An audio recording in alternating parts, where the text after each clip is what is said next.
sa lungsod na tila kumikislap sa ginto. Mga bata. Mas nagniningning ang pusong handang magsakripisyo. Proud ka ba sa sarili mo? Sa tingin ko, nagawa ko lang yung part ng pagiging nanay na gustong maging maayos ang buhay ng kanyang mga anak.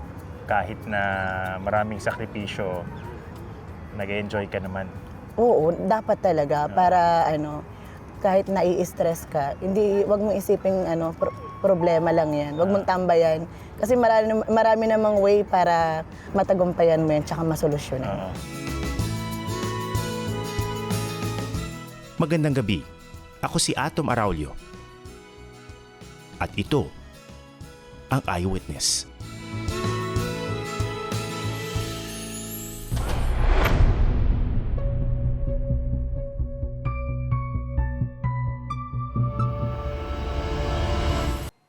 Maraming salamat sa panonood ng Eyewitness, mga kapuso. Anong masasabi niyo sa dokumentaryong ito? I-comment na yan at mag-subscribe sa YouTube channel ng GMA Public Affairs.